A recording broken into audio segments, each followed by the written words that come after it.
Alors, on passe à l'exercice 3. Donc un enfant vient d'acheter 3 voitures petites. Moi je préfère dire petites voitures. Bref, miniatures. Au prix de 3,60 €, toutes ces voitures ont le même prix. On calcule le prix d'une voiture miniature. Donc une voiture miniature, vu qu'on vous dit que 3 voitures ça coûte 3,60 €, ça c'est l'énoncé ici. Une voiture miniature va coûter 3 fois moins. Donc on va diviser par 3. Alors, diviser 3 par 3, ça fait 1. Du coup, ici, on divise par 3 et on trouve 3,60 € divisé par 3, 1,20 €. Puis ici, une fois qu'on passe à l'unité, ça devient très simple. On multiplie par 2 pour trouver le prix de 2.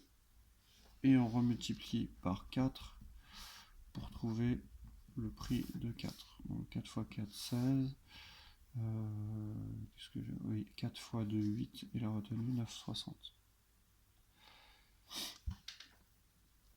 Donc normalement, il faudrait faire des phrases, mais là, vous avez compris le principe. Pour la rédaction, il faut écrire tous les calculs, normalement. Exercice 4. Complétez correctement les diagrammes ci-dessous afin que les tableaux représentent une situation de proportionnalité. Donc ici, 2,1 pour passer à 3. Donc vous voyez que la flèche ici, la flèche, elle va de bas en haut. Donc il va falloir faire 3 divisé par 2,1 pour trouver ce nombre-là.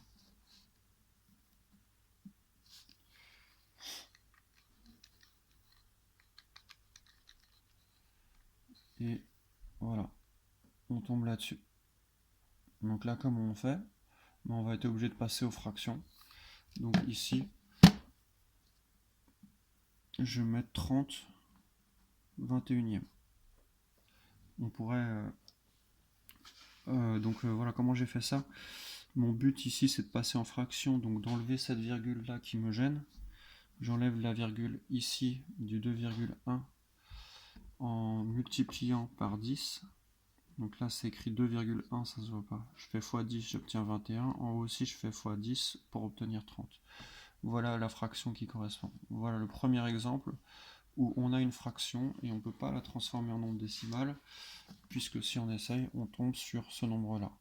Dès que la calculatrice affiche un nombre, on sent qu'elle affiche son maximum de nombres après la virgule. On reste en nombre fractionnaire.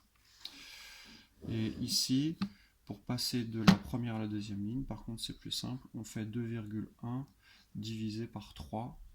Et là, ça va tomber juste, puisque 21 est dans la table de 3. Je vous montre, hop, ça fait 0,7.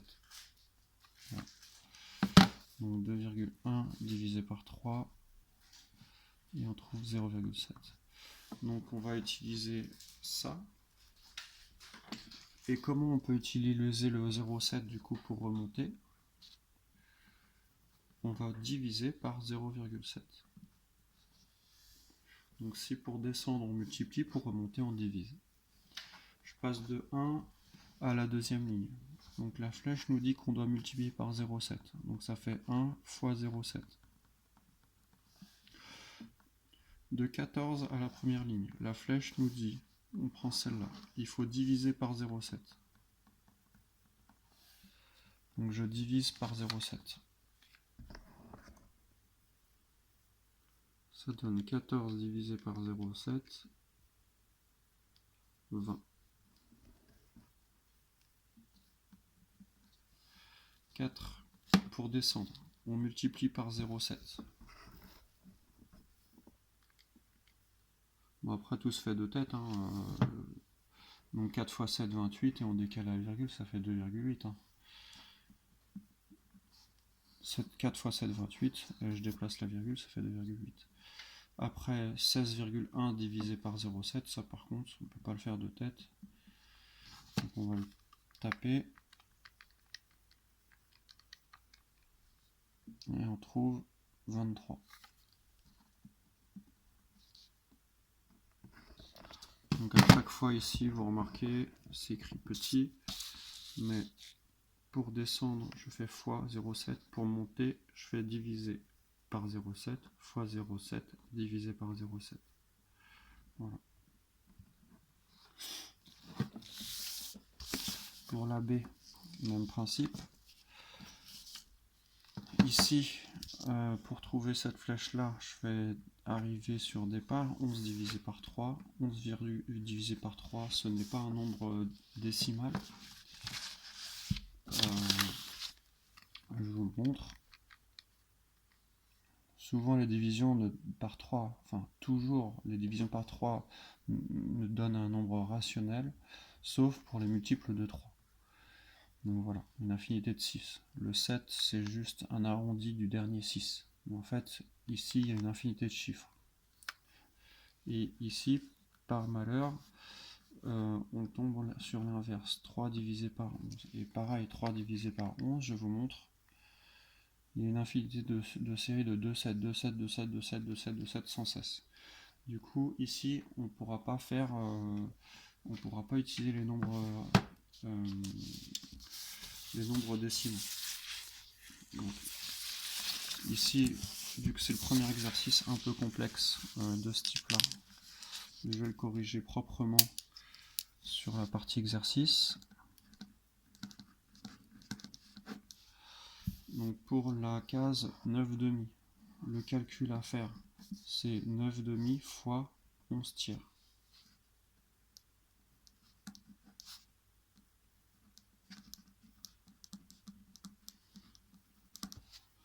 Et là, il n'y a plus rien à faire. Voilà, c'est le résultat. En fait, vous verrez quand on verra le chapitre sur les fractions qu'on pourra le faire. Cette année, on apprendra à le faire. Donc là, c'est un premier exercice où on va devoir multiplier des fractions. Pour l'instant, on ne sait pas faire. Au programme de 6e, ça n'était pas au programme. CM2 pas non plus. Donc on le fera cette année. Mais il faut voir que dans la proportionnalité, on peut avoir des fractions. Donc ça ne m'étonnerait pas que beaucoup aient été bloqués là-dedans, parce qu'on ne peut rien faire. Vraiment, on peut que écrire le calcul sans pouvoir le faire. Tous ceux qui ont réussi, enfin qui ont essayé de faire en passant au nombre décimaux, vous avez tous faux. Pour le deuxième, on fait 55 fois 3 onzièmes. Ça, par contre, on a appris à le faire. En sixième, vous avez appris à multiplier un nombre par une fraction. Vous avez appris qu'il y a 3 façons de faire. Donc, je vais juste rappeler rapidement la sixième. Première façon, deuxième, troisième.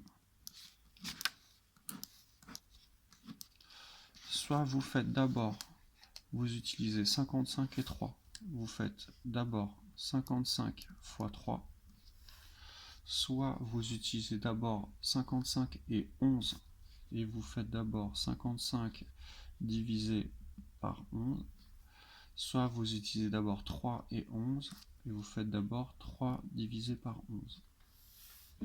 Donc en gros, vous utilisez pour la première, deuxième et troisième méthode, vous utilisez toujours les nombres qui sont donnés là. Vous prenez par deux nombres n'importe lequel. Donc ici, soit vous faites 55 et 3, et après vous regardez l'opération entre les deux. C'est une multiplication, donc vous faites fois. Soit vous prenez 55 et 11. 11, il est au dénominateur, donc c'est une division que vous devez faire. Soit vous faites 3 et 11, et 11 est au dénominateur, donc vous devez faire une division. Une fois que vous avez votre résultat, il faudra utiliser le dernier nombre. Donc d'abord le résultat, 55 fois 3, 3 fois 5, 15, je retiens 1, 3 fois 5, 15 plus la retenue, 16. 55 divisé par 11, ça fait 5. 3 divisé par 11, on ne peut pas l'écrire. Donc on ne va pas pouvoir le faire. 3 divisé par 11 ne tombe pas sur un nombre décimal. Donc on n'a pas le droit de calculer avec les nombres qui ne sont pas décimaux, on n'a pas le droit de rajouter un calcul par-dessus. Donc celui-là, on ne va pas pouvoir faire l'étape 2. Donc une fois qu'on a utilisé nos deux nombres, pour le premier cas, 55 et 3, j'ai utilisé 55, j'ai utilisé 3. Il me reste quoi à utiliser? 11. 11, il est au dénominateur, donc il faut diviser par 11. 165 divisé par 11. Alors 165 divisé par 11, je vais le taper. Voilà, ça fait 15. Hop. Ici, pour la deuxième méthode, j'avais utilisé 55, j'ai utilisé 11, il reste 3. je fais x3 du coup. Pourquoi x? Parce que 3 est numérateur. Dès que vous avez à multiplier par un nombre numérateur, vous multipliez. Dès que vous avez à multiplier par un nombre dénominateur, vous divisez. Et on trouve 15 aussi. Et pour la troisième méthode, on ne peut pas la faire. Donc ici, le résultat, c'est 15. Ici, pour 1, quatrième colonne, vous devez faire 1 fois, je suis la flèche, fois 3 onzièmes. Alors là, c'est simple, parce que vous avez 1. Donc, pour multiplier, vous prenez la méthode 1, 2 ou 3 comme vous voulez. Bah ici, si vous faites 1 fois 3, ça fait 3. Et puis après, vous divisez par 11, vous obtenez la fraction 3 onzièmes. Mais vous ne pouvez pas simplifier davantage. Et pour le dernier, 3,3 qui est en bas, vous utilisez la flèche pour remonter, fois 11 divisé par 3.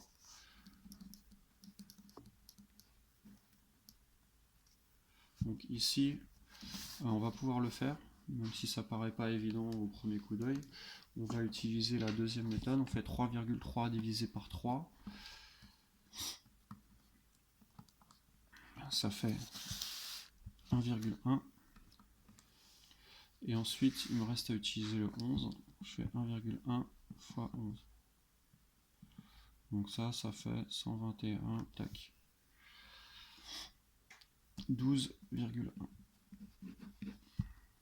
Voilà un exercice qui est loin d'être facile, pourtant il ressemblait beaucoup aux autres, mais en fait, quand on le fait concrètement, c'est les nombres choisis dans le tableau qui rend l'exercice difficile.